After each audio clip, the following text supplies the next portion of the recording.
Hey guys, it's Crystal Lee Moore Lucier here, also known as your home sweet home 519 Realtor, Crystal Lee Moore. This is Realtor Life. And guys, I am so excited about our guest today. Welcome, Suze Cumming. Hi. Hello, Crystal. I'm so glad we finally managed to get this on the Oh, books, and I'm so happy to be here with you and your audience. yes. Well, guys, this is such a treat. So, Suze, we met earlier this year. I was taking two certifications, the AREN, so the Accredited Real Estate Negotiator, and PREN, the Professional Real Estate Negotiator courses. And just in being in the environment where you're kind of imparting knowledge, but also your teaching style, it was just such a cool place to be. So, thank you so much for all you do and for taking time out of your day to be here. Well, thank you so much, and it was so fun to have you. You showed up. I think we met in Niagara at the conference, and Yes, we then did. you signed up for the AREN course. We had an amazing group, as we Yes. often do, and then poof, almost everyone from that group registered for the next series of courses. And yeah, it was just a really energetic group and an energetic time, and I'm so glad that we've connected. Yes. It's what's funny, guys, so, like, when we're always talking about, like, always you always wanna keep your brain sharp and always learning. This was a cool thing because it was a course and it was online, but it wasn't I wasn't taking, like, a webinar, it was like, interactive. So, not only were you teaching, but, like, at a time when networking is really important, we had these great breakout groups, so we actually got to work alongside our colleagues all over the country, which was, like, you don't get that very often. You know, it's part of what I think is really important. I've been at this for a super long time, 41 years, which just kind of blows my mind because I still feel like I'm about 40. So, that's confusing. I mean, COVID sort of changed the way we do business. We're not as connected, Yeah. we're not collaborating as much anymore. And I think that's a real loss to the industry and to how we can learn and how we can serve our customers and consumers and clients better. So I've tried to make the learning, and I think successfully, Yeah. very connected, very small groups, making sure that people get to know each other, that they have a way to reach each other afterwards. I've built also that a networking group from the graduates from the negotiation Yeah. courses. So all with the idea that we need to collaborate to be able to be really of the highest service to our clients. Yeah. And that's the thing, right? Like, and that's where so often, especially in a market, whether it's a busy market or not a busy market, it's those realtor relationships that will push you ahead of the crowd, All right? day long. So you mentioned that you have a pretty long career in real estate. What point? So I'm guessing, and I could be wrong, but I'm guessing like day one out of the gate, you weren't like, you know what? I'm going to teach people to be like amazing negotiators. How did that path happen from, like, Susan, like, "I'm gonna get a real estate license," to this like, walk us through that. Oh my God. I mean, it's so many years, and I haven't been asked for a long time, but it's interesting. I was 21 years old and I was kicking around and I'd been at university and taking physics and I didn't belong there because I was really social. And so I sort of stumbled into real estate to keep my parents off my back. And I loved it. I immediately started selling houses, like a lot of houses, and interacting with these people and learning. And just, it was super fun. So I had an amazing career in Toronto for 22 years. It was great, but high paced. And, I was a single mom. My kid had some special needs, and so it was a lot, and so I did the sort of semi-burnout thing, and then I was like, "Well, that's not happening." And so I, kinda quit and moved to Whistler to be a ski bum. Hadn't spent a lot of money. I sorta had all this money, and I was like, "Well, maybe I'll just do this for a while," Yeah, which was pretty cool. But I got bored really fast.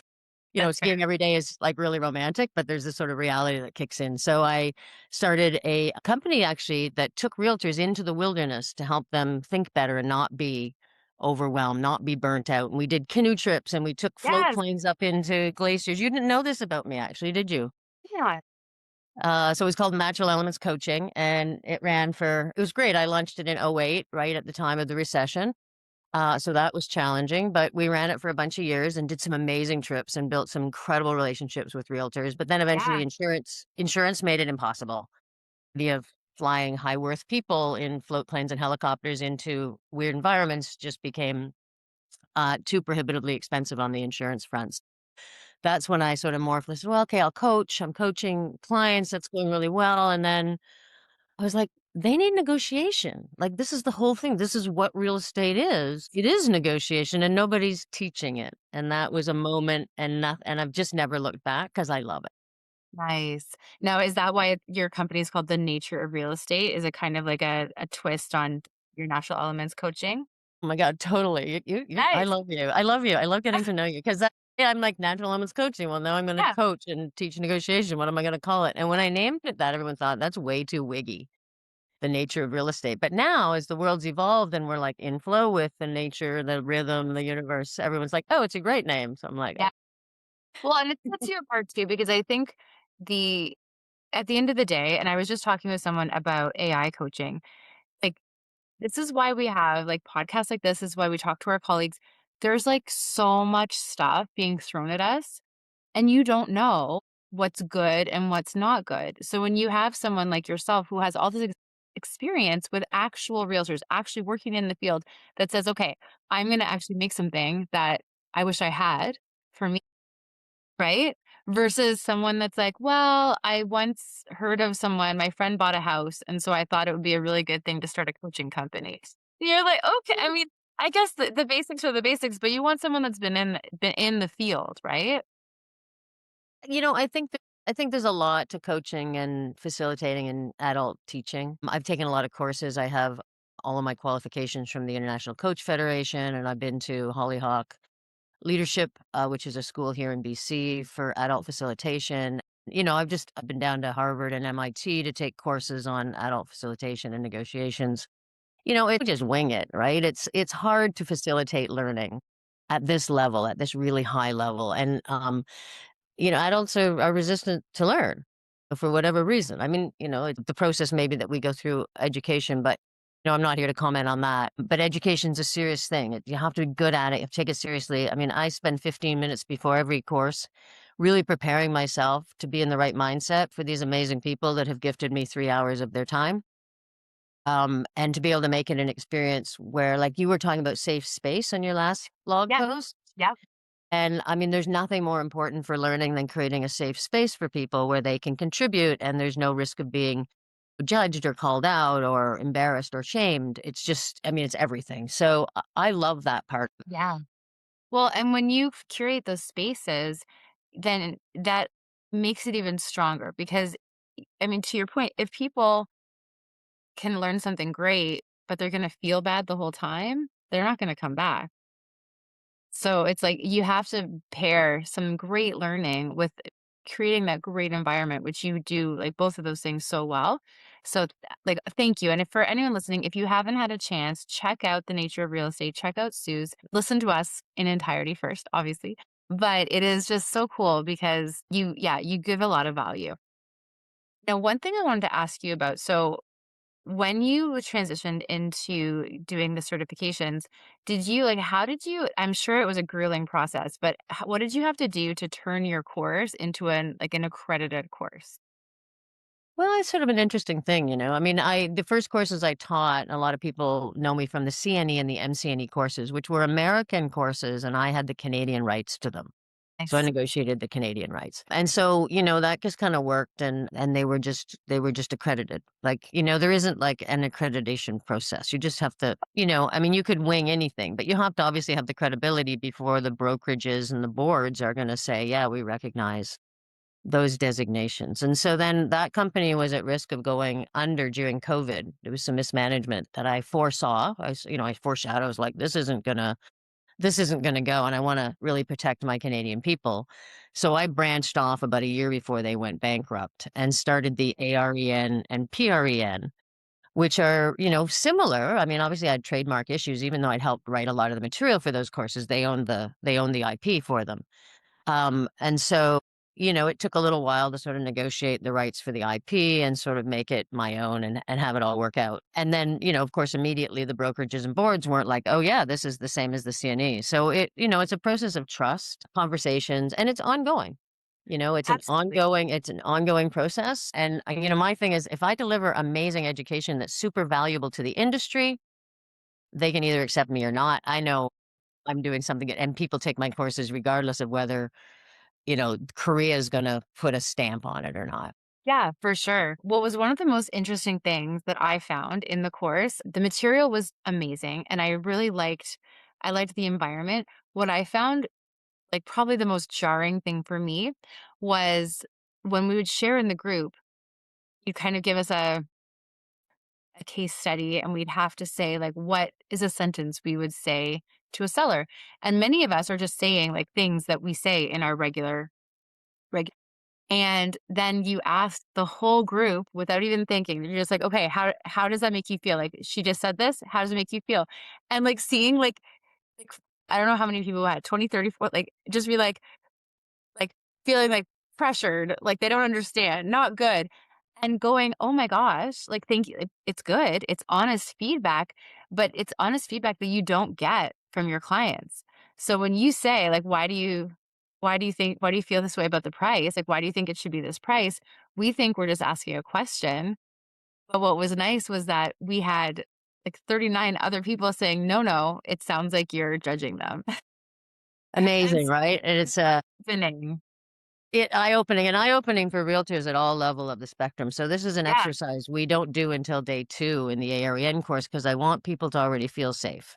yeah, 'Cause it's a pretty courageous exercise. So, we have a scenario, and then everyone comes back with questions that they would ask in this scenario, and then you read the question, and we all pretend to be the client, and then we merely type into the text box what it makes us feel, not what it would make us wanna say yeah, or do, but what it makes us feel. And inevitably, it's defensive, angry, scared, yeah, defensive, confused, pushed, and you're like, "Well, that's not really." And the point is to say, what is negotiation, right? Negotiation, so we talk about safe space for you with your entrepreneurial audience to do their work. For me to make a safe space to teach realtors how to be better. But the place that safe space matters the most is when we're having important conversations with our clients. They're making life changing decisions. yeah, Like, think about that. They're life changing decisions. And our job is to create a safe space for them to make those. And that's what negotiation is. And what question you ask and how you ask it and when fully determines how they feel about that yes, space, which was what you yeah. experienced. And I love that exercise, but I'm always afraid that somebody's going to get offended. But it doesn't happen. But it's a And risky I one, think the right? thing is, it's because I think what you have is like everyone takes a turn. It's not like a roast. You're not just like, "That's Right, right. terrible. Why are you a realtor?" Like, right? No But roasting. but it's like you all of a sudden are going, "Okay, wait a second." So, because I mean, no one 0 people on on in a group are trying to make someone feel angry or defensive. And so you go, "Okay, there's a disconnect here between what I think I'm communicating," because it comes down to communication. What do I think I'm communicating and what are they hearing? Right? And I think that that's like negotiation from our learnings from you, but also just the more I dig in, it really comes down to learning how to communicate effectively, right? And to listen. At a really profound level. Yes. Like it's not, oh, I listen like I have 2 ears and 1 mouth, so I should listen twice as much. I mean, that's good. That's a good first step, on a listening level. But it's really having the patience and the creativity and the curiosity to understand what somebody's experiencing. That's what communication is. It's more like mindset work and self-management, self-regulation because they're going through a lot. Like, I love real estate, obviously. I've been here for 41 years. I started as 21, so you guys can do I'm old, but it's all I've done. I mean, I've done it my whole life. I love it. And the reason I love it is that we get to enter people's lives at a point where they're going through a major life transition. That's why people trade in real estate, right? Could be great. They're getting married, they got a raise, they're having some babies. It could be bad, right? They're sick, their marriage is dissolving, their It babies are moving away. it can Worse. be a lot. Yeah. And there we are, right? And we enter their lives in a really intimate way in the midst of that really significant life transition. And we're really lucky for that. But I think we need to take it more seriously than we do. I think we really need to take the psychology skills and the emotional management skills and the negotiation skills to another level so that we can truly help people feel good about that process. Particularly now when the market's complex, Yes. it matters. It's less forgiving, this market, I would say. Absolutely. It's funny because so doing the exercises in your course made me really curious. And that's like a huge piece of, I think, learning. It's the curiosity. But I started going, okay, so if people, and this is not everyone, but so we communicate many ways, right? So I think we talked about that. We communicate verbally and then body language and then also like with our tones and everything. But I started going, okay, so when we're qualifying our clients, and this, guys, and this counts whether you're in real estate or you're just like any other business, right? You're qualifying a client, you're having a conversation, they're going to tell you something. And then you have to figure out, because I started noticing that people would say something and they weren't lying, but it may not be the whole truth. And so, like, we really have to ask the questions to dig in. And then it sent me down a whole path where I was learning about like micro expression. That'll be episode 2. We'll talk about, yeah, I watched the show Lie to Me, and then I read the book that goes with it. So it's was interesting though. It's helping me a little bit with qualifying because all things being equal, if your client tells you they want a house with 3 bedrooms and a kitchen with a window looking into the backyard, and you find it for them, and you keep finding it for them, and they keep saying no, there's something else. And you're like, you're either gonna find it or it's not gonna happen. And so, like, what is the real reason that it's not happening? And so I've become fascinated with this, like, the digging in, and I don't think I'm even close to done learning about it, but I just find keep going back in my head, like, to qualifying people and to asking the right questions and making do they feel safe? Like, do they feel safe sharing what the real obstacle is? And it's our job, I mean, to make them feel safe. It just, it is, and it's the wider range of people you can do that for, the better. I've got a cough again. Um, yeah, no, and I hear you. And so a couple things you said there that were really important, Crystal, is that I don't know if I'm done learning. We're never done learning. I'm 18 years deep into negotiation, communication, Yeah, mindset. I feel like I'm just scratching the surface. And I think about it, I write for RAM, I write a blog every week. Like I'm deep, deep, deep in this work. yeah, There's no destination. There's no we've learned it. It's always we are learning it. So you can feel good on that one. But what I do know, and I think this is what some of the things you're starting to experience, real estate gets a lot more fun when you get good at this. You're with that buyer, and that buyer, they say, oh, some of the changes go, buyers are liars. Buyers aren't liars. Buyers are scared. Buyers don't trust you enough to tell you the whole story. yeah, Buyers don't know how they're supposed to behave, whatever. There's a million different things, but they're not outright lying. They're just being human. And when you have the skills to sit with that, and as you say, go deeper, go underneath, create that safe space. And, these people who were incredibly defensive or shy or standoffish all of a sudden start opening up to you and you get that little laugh or that little chuckle and or that little, well, here's what he's holding me back about my house purchase or my house sale. It's just such a gift, right? That deep human connection yes, and it's pretty enjoyable. absolutely. And I mean, and there's going to be some things, like, especially, and I think all across the board, I know our markets are all a little bit different, but the one thing they have in common is there's a bit of uncertainty going on. When it comes down to it, we can't control the market. And I know, like, when we actually just figure that out, it takes a lot of the pressure away because we Mm. can negotiate, we can communicate, but at the end of the day, we can't make someone's house worth more than it is, and we can't control a seller who's not our client. Can't control our clients either, but someone else's client, like, if they don't wanna lower their price, they don't wanna lower their price. Like, we can do as much work as we can, but at one point, it's not the right house. Right. Or they're gonna have to overpay for it, which, I've overpaid for Yes, houses in the past and it was never really a disaster because I got the house I wanted.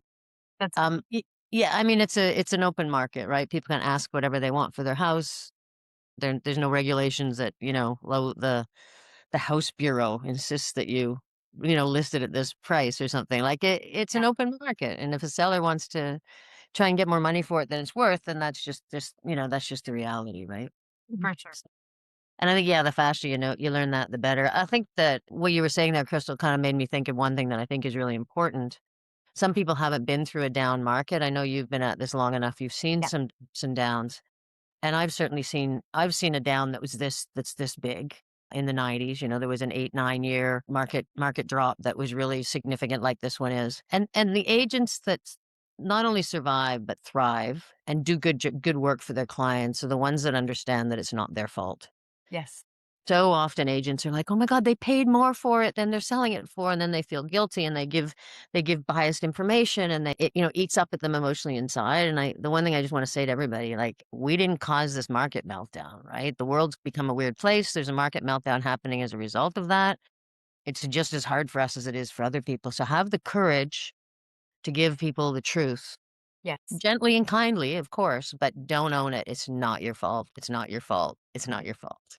And I like that is it sound guys, like it sounds simple, but I remember last year I was so stressed out and I had a few clients that I wanted to fix it for them because that's what we do, right? We're crazy, we're realtors, we all think we have superhero capes on. And I couldn't fix it because it's not again, it's wasn't my fault. I didn't create the market. And so, but once something just shifted, when I realized that, I was not only able to let it go, but I also was able to be more understanding somehow with my clients when we spoke, because I didn't feel there was not even a piece of defensiveness in me. Because again, I couldn't own it. Like it's not, you can't, if you've done all the things you can do, like, I mean, assuming that you're doing all the things you should be doing, but if you've done all those things and it's not moving, sometimes it's just not happening. And you just have to kind of just always keep trying to do new things, but don't feel horrible about it. Yeah. Yeah, and I bet that was really liberating, sort of coming around to that, right? I mean, that is Yes. that's when we become mature in real estate is when we can start really, really seeing that. And we're so much more valuable to our clients then because now we can give them better advice that isn't all loaded up with our own emotions.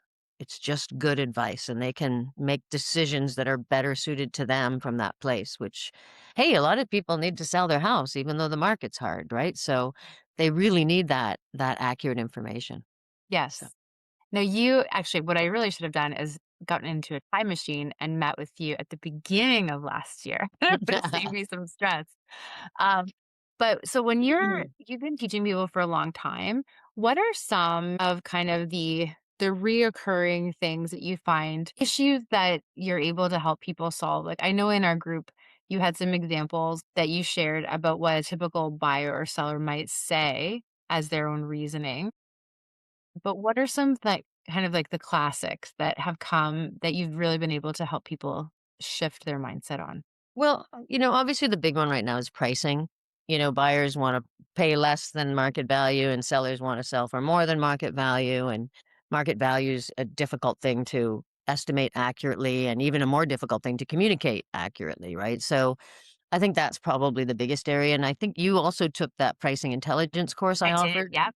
And that's a course I wrote just because of this market, right? And Right. I mean, it's a deep course. It's not a light, easy course. And so it's interesting. I've run several hundred people through it now, and about 10% of the people that take it, they don't get it. They want a paint by numbers version of how to price and communicate pricing, and there's no such thing. It's a really difficult concept, and it's so I think I've captured that well there. And the concept there is that you do need to do a really high quality CMA. I've got a lot of agents are still using the one that's attached to the board computer, and that gives you averages of asking prices, and that's just not part of market value. A lot of the stuff that's on the market is overpriced, and now you're doing averaging that isn't weighted in every mathematical sense. It's not a good approach. A real CMA takes sold properties and adjusts for the market changes, and then from that, estimating market value, which, if you remember from the course, it's really important to understand that market value isn't what your CMA says. The CMA is just data. Yes, Market value is what's a buyer willing to pay. exactly. It's a pretty theoretically complex number. I mean, it's a complex number to come up with. But when you understand deeply that theory, it's much easier to speak with your sellers about it and even your buyers as well, so that they make better decisions, that they're not asking too much or they're not lowballing good houses or whatever. And I'd love to hear how things changed for you after you took that course, because that's the kind of feedback I'm always looking for. Yeah, I think the biggest thing for me, and it was really more, even though I have quite a few years of experience, we talked about something that we should never say that I was guilty of saying. And it was like presenting our data and showing where it should be. And then the seller saying, okay, well, this is the price that I need. And then saying, okay. And then saying, well, I really don't think that's going to happen. Like, this is what buyers are paying. And so and we want to position you well. But then we get down this path and they'd say, well, I really think this is going to work. And I would say, let's give it a try.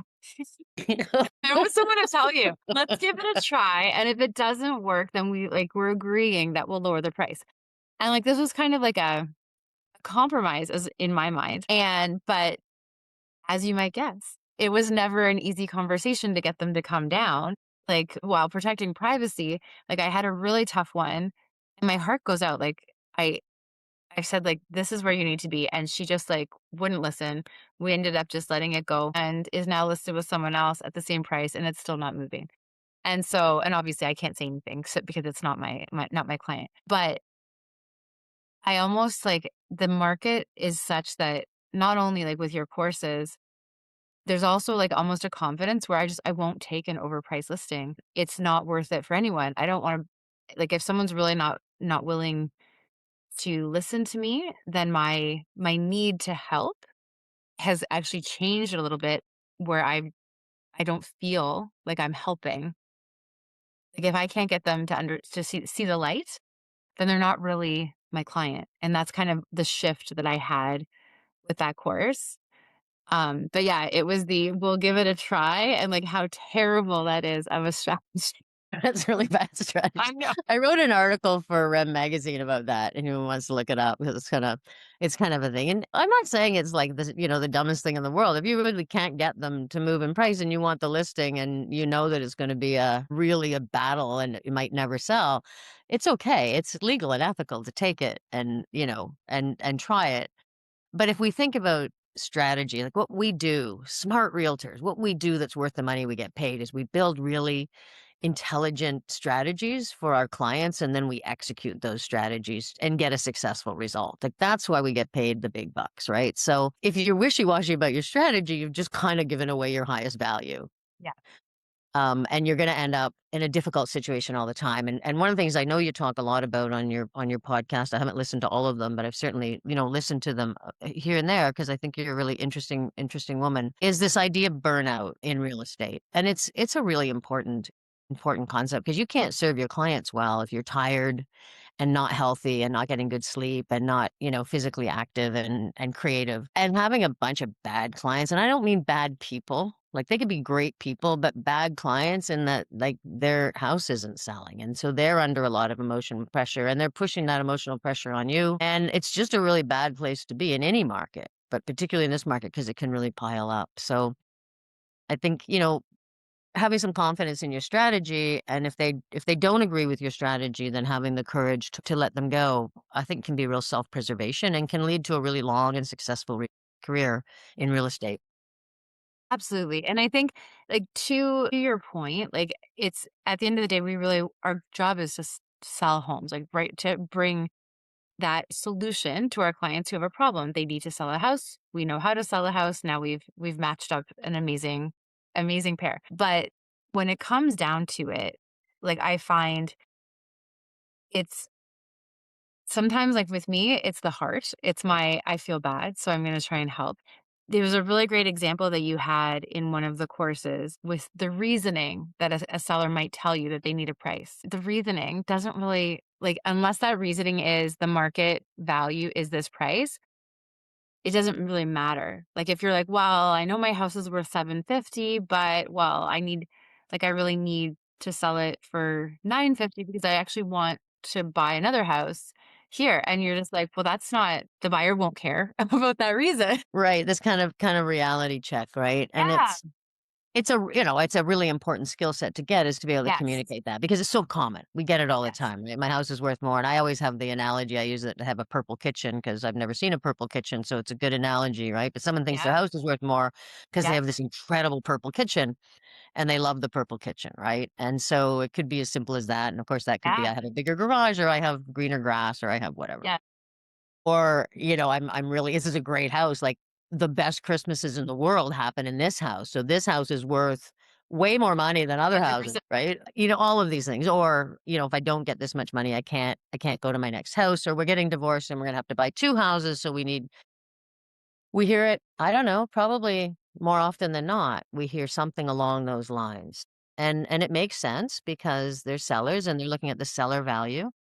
And our job is to help them understand what market value is, not just the number, but conceptually what market value is, and that's what they'll sell their house for, or they won't sell it. And we're seeing that in spades in this market. You're either going to sell your house for market value, or you're not going to sell your house. Yeah. Mm. I think yeah, that's actually probably the simplest and most clear way to put it, and people don't like that. It's very real, but yeah, and it's funny when you said about, like, the Christmases that have happened. I always joke with people that separately from the other issue about, like, this is what we need because we have this reason that no one cares about, every seller, including realtors, probably more so realtors, we all see this, like, hidden value. And so my joke is always like, well, yes, that they sold for this, but you know what they don't have? Like, I'm on the corner, so every afternoon, I have this really nice cross breeze, and the cross breeze, like, there's a sun, and, like, obviously, it's $100,000 more because, like, they don't have this. Right. You convince yourself that someone would pay for this when really it comes down to what the market will pay. Right, exactly what the market will pay. And think it's interesting that you bring that up, the idea of realtors selling their house. So my house is on the market right now. And it's not going especially well. And that's really interesting because for me, it's dual fold, right? Like, one, I'm a seller who wouldn't mind offloading this property, but then I'm Suze and I teach this stuff at a really high level. So my brain is going crazy. But I enjoy it because it gives me a lot of new fodder to write about and think about and Yeah. have conversations like this about and all that sort of thing. So when you have a house that's really unique where there are no comps, there just aren't, right? Like, it could be for whatever reason. It's a chalet in Whistler. There's nothing else like it. It's a oceanfront in, the peninsula, or it's something that backs onto a ravine in southern Yes. Ontario, but it's got Yeah. this unusual thing that drops into the, blah, blah, blah, blah, blah, blah. Yeah. Yep. And there truly are no comps, right? Then it's a situation where how do you establish what market value is? And I think if you can be on the same side as the seller, that's a situation where you can try a price.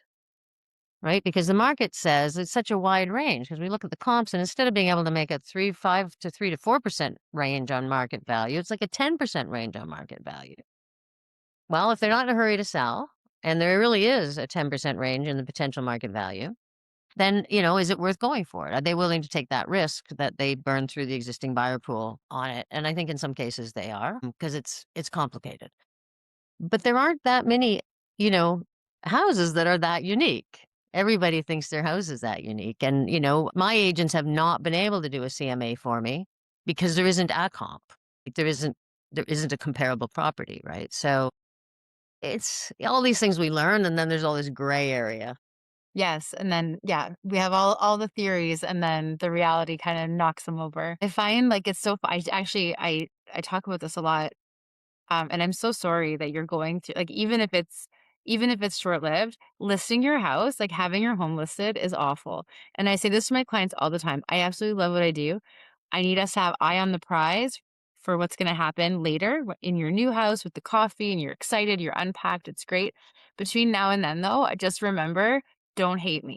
Mm. Like, no one likes having their house listed. You don't get to, like, everything you own is, like, in a go box. You feel like you're in a Yeah, hotel, yeah, yeah. can't use your kitchen. I think I'm living in a trailer on my Gulf Island property because my dog would wreck all the staging stuff, Yeah. right? Like, it would be instantaneous. Like, the stage, I'd have to buy the stage or all new stuff, right? So, but I think it's an important thing for us to remember is because it's not just the inconvenience of the house, it's the emotional turmoil of it, the uncertainty. And in my case, I'm pretty solid. I'm moving to another property that I already own and I've owned for a long time, and if I have to keep that one and rent it, it's no big deal. Like, I think often about, imagine being in this situation if I was in a situation where I had to sell for some reason. Man, that would be a big psychological load. Yes. And I really hope as an industry we can help each other remember that. Yeah, and I find it really, like, I have some really, like, feel good stories this year, and I have some not so feel good stories, and I think it comes down to trying to explain a market to people when it's not when the market's always kind of fluctuating, right? So Mm. it's kind of like you're describing something, but as you're describing it, it's like getting different shapes and some different colors. And you're trying to say, like, oh, no, like this is like, I'm going to help you through this. But the uncertainty of that really brings stress to our clients. And the goal is like my goal specifically is to bring that stress down. How do you find so, I mean, it sounds like you're doing the same thing. How do you find when you're coaching people that you help them guide their clients through? Like, what's your advice in a market like this to help bring that stress down? The big one, and this is it's going to sound a little controversial at the beginning, right? But it's care less, not care none, right? Care, I know I couldn't care less, like not that, but care less. And it's not that. I mean, and they go, no, wait, no, my biggest asset is I care so deeply for my people, and I know that's true, right? I mean, school teachers and nurses make the best realtors. Why? Yes, Because they that makes care sense. deeply about people, right? So I'm not saying don't care, but we do have, I think, as a professional responsibility to be able to separate ourselves emotionally from the situation and to be able to manage it from that place. I say to people, observe, don't absorb. Mhm.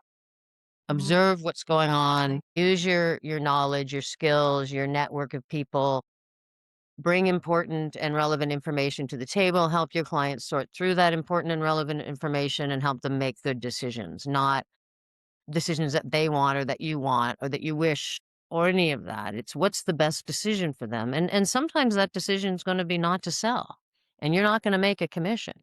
Yep, But I can tell you from 41 years in the business, coaching many of the top agents in the country, your fastest way to build business is to do what's right for the client always. It's the yep, business comes to you like in spades when you truly do yes. that at a deep level because it's rare. Absolutely. And I think that's the it's a huge thing. And I've said that to clients before. And I say, like, I'm when the right house is ready, like it's here, I'm so excited to help you. But it doesn't I said, don't ever worry that you haven't found it because of me. Like I'm not gonna be if you don't like the house you're in and somehow I pressured you into it, I feel like you're not really gonna want to see me again. So I'd rather be the person you're excited to see because when it happens, we'll have gone down this path together. No, I love that advice. And it's good. It makes me feel much better than my pricing strategy that I changed. Well, and a step further, let's say you take that buyer and so you as long as it takes to find the right house. So that's beautiful, right? That's client first, and that's all the Yeah. things that are so important. And if that client decides not to buy at all, they decide to stay in their house, or maybe they're able to, their brother's selling a house and they buy their brother's house privately, and you didn't have a contract and you don't get a commission. What I can tell you guys is those are the best opportunities for future referral business. Yes. You did an amazing job for them. They know you're good at what you do. You did Yeah. the very unusual thing of acknowledging their decision as being right, even though you didn't benefit from it financially. And they are blown away by that because it's very rare.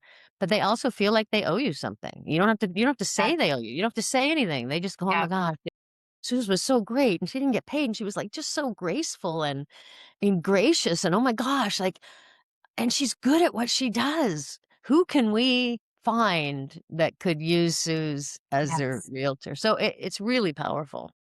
I think it is. I do want to push back on that though.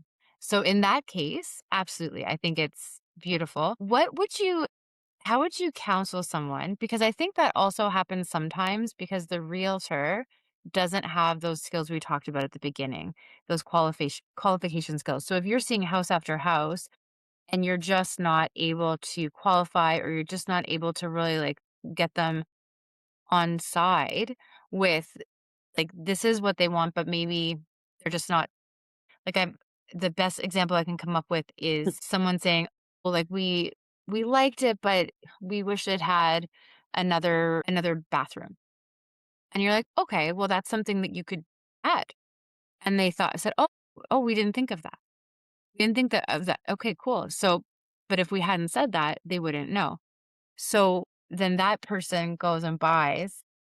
They do buy, but they buy with someone else because they were able to like hear them and help them through. what is the advice then? Because I feel like then it seems like even if you think you're showing them all these houses, but you weren't really getting it done.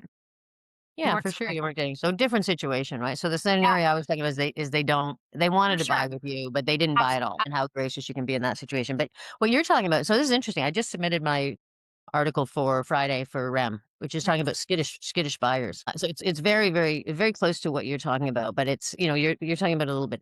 This is simply a skill set. When I invite every entrepreneur and every realtor to do ever, when you have a failed transaction, you went on a listing presentation, you didn't get it. You worked with a buyer and they bought with someone else. You had an offer and it didn't go through. Or that is like your best learning opportunity. We call that the opportunity to mine, MINE, like mining for gold.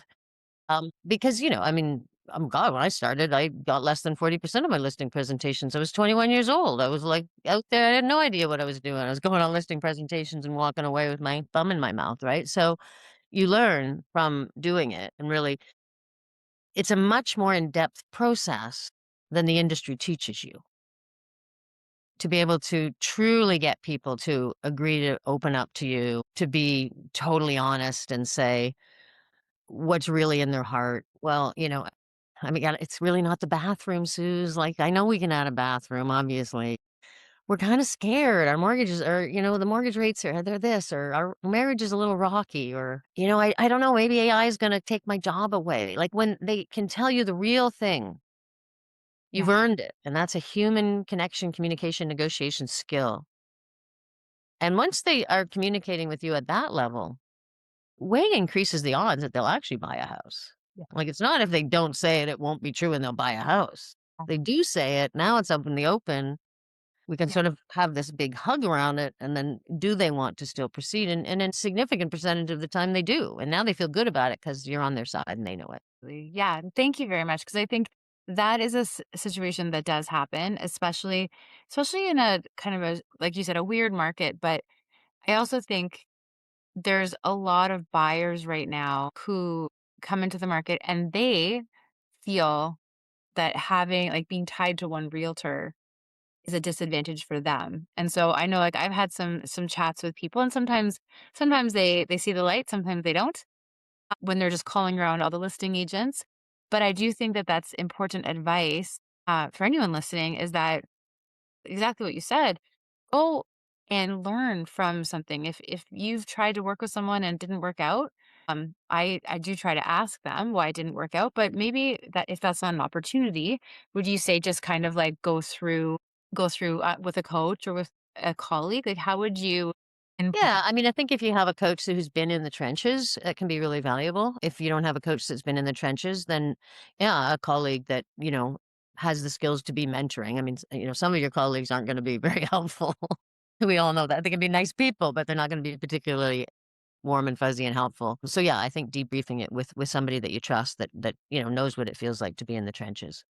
For sure. And, as far as getting the information from the client, I think it's always worth a try, but you want to draft that in a very careful way. So it should be an email, not a text message and not a phone call, because they need time to think about it.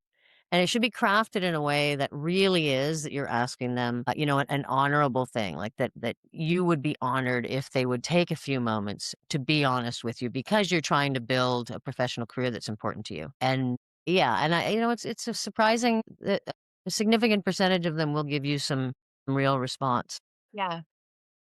if And it's if they know you're not gonna jump at them. and for drafting that email, would you say it's one of those things where I mean, I say take Susan's courses first with the nature of real estate, but that's something that you could actually well, if you want to bring AI into things, you could bring in AI. It's very, very helpful to say, here's what I want to say, here's what I'm trying to communicate. Can you please rewrite it? And then take a look at what it spits out and see if you're happy with that. Yeah, so let's talk about AI a bit, because as much as I'm a teacher, I'm also a writer. I write a lot. I write a monthly column for REM, and then I write a blog post every week that's pretty widely read. So the AI thing's been really fun, right? But now I'm pulling way back on AI. And here's why, right? I'm watching all of the material come out from other training companies, from realtors, from the board, and I can, in an instant, as a writer, see what has been written by AI in an instant. and I don't read it. If it's been written by I don't read it. And I think that's gonna become wider spread. But I love it. I mean, I've loved it, right? It's been really fun to play with and get new ideas. And I think I'm a better writer because of playing with AI. So I'm not anti-AI. How you interact with AI has to change as Yeah. the world changes with AI. It's still an assistant, not a replacement, and I think as soon as you try to make it a replacement, it becomes problematic.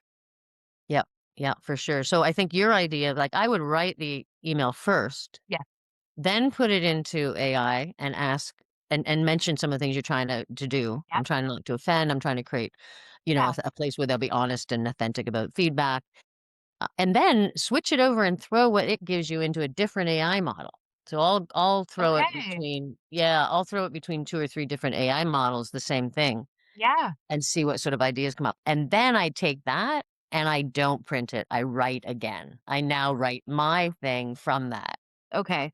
So it's really using it as an assistant and kind of just, like, to help. That's really cool. Okay, so Yeah, it's fun I stuff. did tell you this was gonna go fast. So, At the what end. are Okay, what do we do? so a few takeaways. So you meet a realtor, they're new, they're struggling, either one, and you wanna give them 3 things that they can focus on to really, really help their career and help kind of change things for them. What are you suggesting? You know, I don't teach lead generation, not because I can't, it's because I don't like it. I just, you know, you can't teach everything. If you're unwilling to do lead generation, you shouldn't be in real estate. It is a sales job. It's a sales business. We're salespeople. And if you want to hide behind Instagram, it's a really hard way to do it. Right.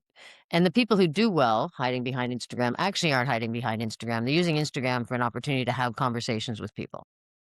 So, business development in real estate is all about having conversations with people. And you've got to accept that. And if you're not willing to accept that, you probably should do something else. Then the next step is to improve the quality of those conversations. So, this is your communication and negotiation skills. This is not a chit chat. This is not a casual conversation. This is not scripts. This is not the shit you're learning on the average training courses that are available out there. It's everything, right? I call them deliberate conversations. You know, this is not cocktail chit chat.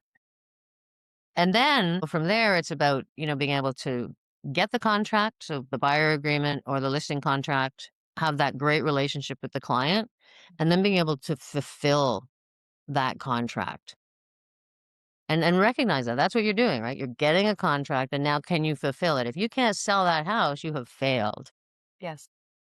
right? So don't take contracts that you can't fulfill Yes. Yes, because absolutely.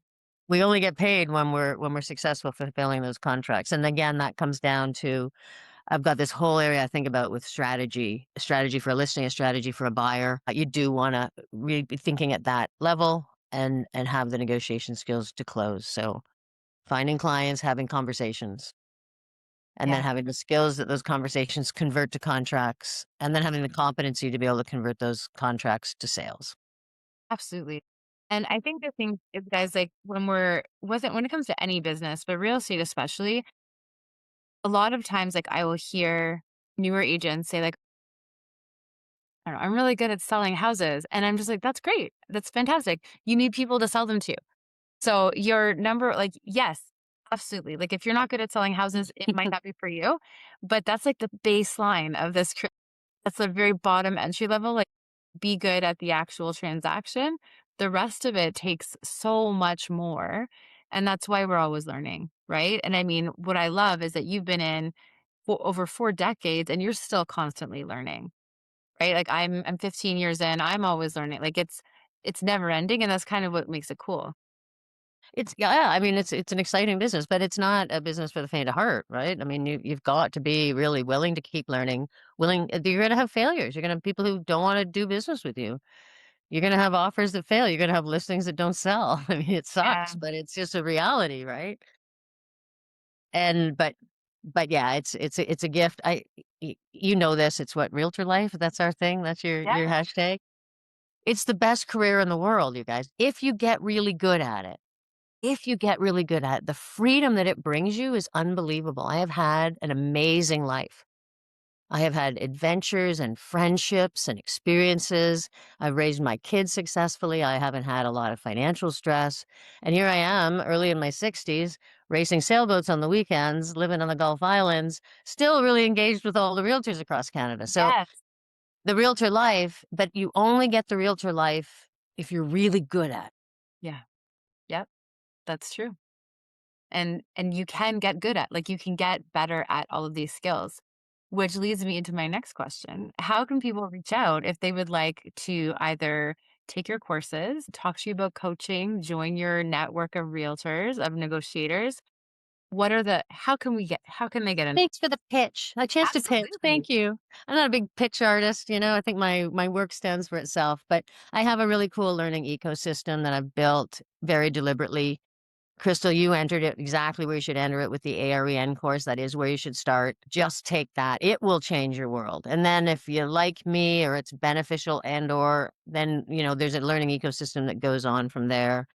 That's the place to enter it is the AREN course. They're small groups, max 30 in a group. So live, interactive, you get to learn a lot about me, have a lot of fun. And the next one is April 8th and 9th. You can go Nice. to my website, thenatureofrealestate.com. You can message me through there. I answer my own emails. And I'd love to help you make the right decisions. Fantastic. Thank you so much. Oh, thank Um, you. this is just absolutely wonderful. Guys, if you do want to reach out to Suze, please do. Huge recommend. It is a great, great experience. And Suze, thanks for joining us today. Like, I think the help that you give so many people, and I'm sure that you gave today, is just invaluable. Big love. Thanks, Um, baby. thank you guys for listening. This is Crystal Lee Moore Lucier, also known as your Home Sweet Home 519 Realtor. Crystal Lee Moore. This is Realtor Life. You can do it. I do this. Did I do this? I saw some really important people doing this, so I wanted to We're do it. we're gonna have a photo. It's exciting. Okay. What's it? Can you quickly remind me what this is about? I can. So, it's from the game charades. We just played it when I was younger. This just means you got it right. So someone's like, "Sounds like shoe," and you're like, "2," and you're like, "Yeah, that's right." But I just started doing it all the time, and I told my coach once that at a conference, someone came up to me and said, "Hey, guys, this is Crystal. She's that nose touch realtor person I told you about." And he lost his mind. He was like, "This is it." And I said, "What do you mean?" And he's like, "This is it." I'm like, this is not, it's not it." And he's like, "This is it." And he's like, "This is going to be your thing." I'm like, "I'm not using it for business. Calm down." And then the next time I got my photos, I had it done and then we just leaned in. And so now it's my number one asked question, even in the pandemic. So There you thanks go. for asking. Perfect. Well, thanks Um, for sharing. have a great week, guys. We'll see you next time. Bye.